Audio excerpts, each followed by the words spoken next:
గ్రంథము 11వ అధ్యాయం. మరియు ఒకడు చేతికర్ర వంటి కొలకర్ర నాకిచ్చి, నీవు లేచి దేవుని ఆలయమును బలిపీఠమును కొలత వేసి ఆలయములో పూజించు వారిని లెక్కపెట్టుము. ఆలయమునకు వెలుపటి ఆవరణమును కొలత వేయక విడిచిపెట్టుము. అది అన్యులకు ఇయ్యబడెను. వారు 42 నెలలు పరిశుద్ధ పట్టణమును కాలితో త్రొక్కుదురు. నేను నా 2 సాక్షులకు అధికారము ఇచ్చెదను. వారు గోనెపట్ట ధరించుకుని 1260 దినములు ప్రవచింతురు. వీరు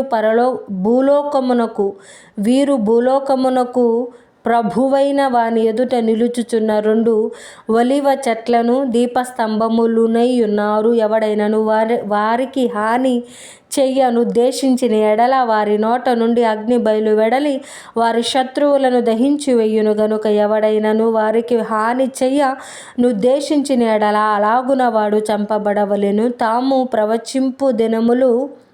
ప్రవచింపు దినములు వర్షము కురవకుండా ఆకాశమును మూయుటకు వారికి అధికారము కలదు. మరియు వారికి ఇష్టమైనప్పుడెల్లా నీళ్లు రక్తముగా చేయుటకును నానా విధములైన తెగుళ్లతో భూమిని బాధించుటకును వారికి అధికారము కలదు. వారు సాక్ష్యము చెప్పుట ముగింపగానే అగాధములో నుండి వచ్చు క్రూర మృగము వారితో యుద్ధము చేసి జయించి వారిని చంపును. వారి శవములు ఆ మహాపట్టణపు సంత వీధిలో పడి ఉండును.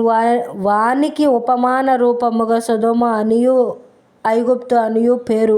అచట వారి ప్రభువు కూడా సిలువ వేయబడెను. మరియు ప్రజలకును వంశములకును ఆయా భాషలు మాట్లాడు వారికిని జనములకును సంబంధించిన వారు 3 దినములున్నర వారి శవములను చూచుచు వారి శవములను సమాధిలో పెట్టనీయరు. ఈ 2 ప్రవక్తలు భూనివాసులను బాధించినందున భూనివాసులు వారి గతి చూచి సంతోషించుచు ఉత్సాహించుచు ఒకనికొకడు కట్నములు పంపుకొందురు. అయితే ఆ 3.5 దినములైన పిమ్మట దేవుని యొద్ద నుండి జీవాత్మ వచ్చి వారిలో ప్రవేశించెను గనుక వారు పాదములు ఊని నిలిచిరి. వారిని చూచిన వారికి మిగుల భయము కలిగెను. అప్పుడు ఇక్కడికి ఎక్కి రండని పరలోకము నుండి గొప్ప స్వరము తమతో చెప్పుట వారు విని మేఘారూఢులై పరలోకమునకు ఆరోహణమైరి. వారు పోవుచుండగా వారి శత్రువులు వారిని చూచిరి.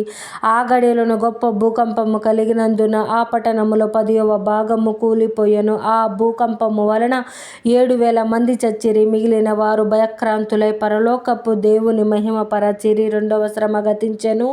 ఇదిగో 3వ శ్రమ త్వరగా వచ్చుచున్నది. 7వ దూత బూర ఊదినప్పుడు పరలోకములో గొప్ప శబ్దము పుట్టెను. ఆ శబ్దములు ఈ లోక రాజ్యము మన ప్రభు రాజ్యమును ఆయన క్రీస్తు రాజ్యమును ఆయన యుగాయుగముల వరకు ఏలుననెను. అంతటా దేవుని ఎదుట సింహాసనాసీనులకు ఆ 24 పెద్దలు సాష్టాంగపడి దేవునికి నమస్కారము చేసి, వర్తమాన భూతకాలములలో ఉండు దేవుడవైన ప్రభువా, సర్వాధికారి, నీవు నీ మహాబలమును స్వీకరించి ఏలుచున్నావు గనుక మేము నీకు కృతజ్ఞతాస్తుతులు చెల్లించుచున్నాము. జనములు కోపగించినందున నీకు కోపము వచ్చెను.